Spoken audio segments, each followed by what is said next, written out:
In this segment, Stephanie Miller and her guests cover some of the latest big stories from the world of politics. Here's Stephanie. I mean, as we said yesterday too, Glenn, they wanted this court, right? This is like a Trump appointee.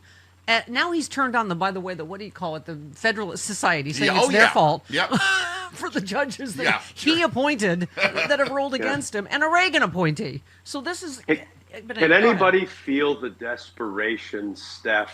I don't even think he can fool the gullible anymore when he says, you know, all of these Ronald Reagan appointed judges and George H.W. appointed judges and George W. Bush appointed judges and Trump appointed judges, they're all just radical left lunatics. Right. They don't know what they're doing. I mean, you feel the desperation, and I am here for all of it because Donald Trump will lose, and the rule of law and all of these judges, you know, left, right, and center will win the day on this one. I'm becoming more confident of that every single day watching Trump's desperation. Yeah, okay, so talk to us, hold please. Breaking news, hold on. That's a lot of Glenn Stack. Okay. So, a federal appeals judge yesterday granted the Trump administration's request to temporarily pause a lower court ruling that struck down most of Trump's tariffs.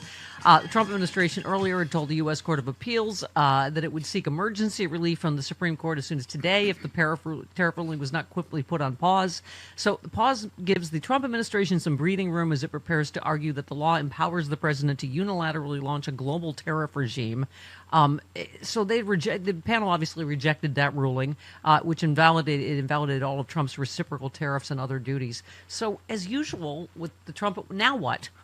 Right? Yeah, so now what? First of all, the reason the three-judge panel temporarily paused the ruling saying these tariffs are unlawful and unconstitutional, which I do think is where the Supreme Court will ultimately come down. But the reason they paused it is because the Trump administration actually said, you know what?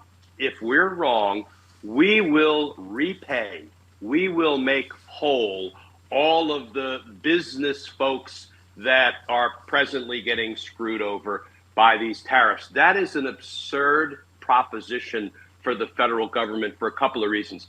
First of all, it's almost an acknowledgement that what they're doing is wrong, but don't worry, we're going to make it right by paying off all the people we are presently harming, which is why the three-judge panel said, well, I guess there's no harm, no irreparable harm, because he's going to repay all these business people for having to pay out on these unconstitutional tariffs. But guess what they will not be doing? They will not be making the consumers whole who have suffered the consequences because these businessmen and women had to hike up the prices to cover these unconstitutional tariffs. I know there's a lot to unpack there, Steph, but at the end of the day, I believe Trump will lose this argument, including in front of the Supreme Court. And I think all of this, again, is a sign of extreme desperation. And, you know, like the walls really are closing in on these rats. And I think they're going to get their comeuppance. Well, speaking of this big bag of rats, so Trump laid into the Conservative Federalist Society and its quote-unquote sleazebag chairman of the board, Leonard Leo, accusing him of probably hating America. Oh, my God. First of all, Leo's responsible for, what, like a third of the Supreme Court? Neil Gorsuch, Kavanaugh, Amy Coney Barrett. I mean, so he said, I was new to Washington. It was suggested I use the Federalist Society. I did so, but then realized they were under the thumb of a real sleaze. Oh, talk about biting the hand that feeds you. And Leonard Leo, I'm no fan, but he ain't a Donald Trump flunky. He's Donald Trump's boss, one of many. And this is not going to serve Donald Trump well. I mean, Donald Trump is all miscalculation all the time, and it's beginning to catch up with him, Steph. You can see it. On every front, absolutely. Well, so we played Caroline Levitt for you. I apologize. We always hurt the ones we love the most. But she said, as we played, the Supreme Court should intervene. She said there's a troubling and dangerous trend of unelected judges inserting themselves. First of all judges are not elected; they're appointed. Some of them by Donald Trump, obviously. America cannot function if President Trump or any other president has their sensitive diplomatic or trade negotiations railroaded, which is what they call anything they disagree with, by activist judges. Ultimately, I love that a Trump-appointed judge is an activist judge. Okay.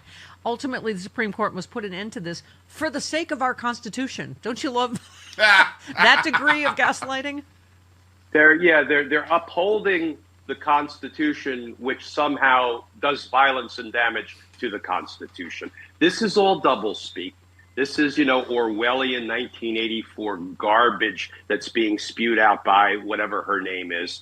And again, I don't even think they're fooling the gullible. At least some of the gullible are peeling away. They're like, okay, we kind of got screwed by the build a wall and Mexico will pay for it. We kind of got screwed about, this was a rigged election and Trump will be installed as president yet again instead of Joe Biden. But even the gullible are now, but what does he take us for? Right. So I really, listen, this will not serve him well before the federal court, trial court judges, before the District Court of Appeal judges, before the Supreme Court judges, and certainly not for the billionaire Republican oligarch benefactors like Leonard Leo and others. So again, the desperation is what we need to focus on. And the piece you wrote this week, Donald Trump, the anti-public servant, it goes to that point that I think, and again, it certainly is proving out in polling, and that I think there is a segment waking up going, exactly what you said. Trump will never understand the concept of public service. He's never felt the pull of wanting to dedicate himself to a cause bigger than himself. Maybe that's because he doesn't believe there is anything bigger than himself. Maybe it's because he's the malignant narcissist he appears to be. But man, Glenn, this was a week.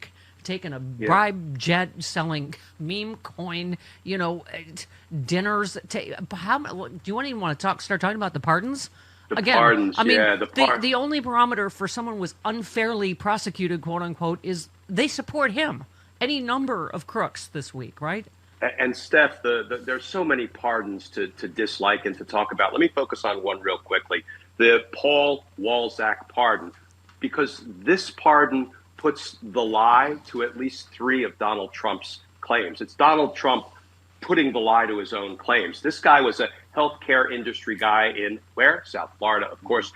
He was basically stealing from nurses and healthcare workers, withholding what were supposed to be Social Security, taxes, Medicare, Medicaid. That money was supposed to be paid to the federal government. Instead, he kept it for himself for private jets. He bought a $2 million yacht. He went on expensive spending sprees to the tunes of millions and millions and millions of dollars. And he pleaded guilty because he was guilty. He committed these crimes. And Steph, right before, he was supposed to report to federal prison to begin serving a prison term and begin paying $4.4 million back to the federal government for the Social Security, Medicare, and Medicaid money he stole. Donald Trump pardoned him, which not only did away with his conviction, his guilty plea. It not only helped him avoid prison, but it terminated the court order that he had to pay more than $4 million back to the United States government. What does it prove? It proves that Donald Trump does not protect Social Security. He lets his friends steal it, and then he gives them a pardon so they don't have to pay it back. It proves that he doesn't back the blue, because guess who investigated these crimes for years? The blue, the police, and law enforcement. He demeans them.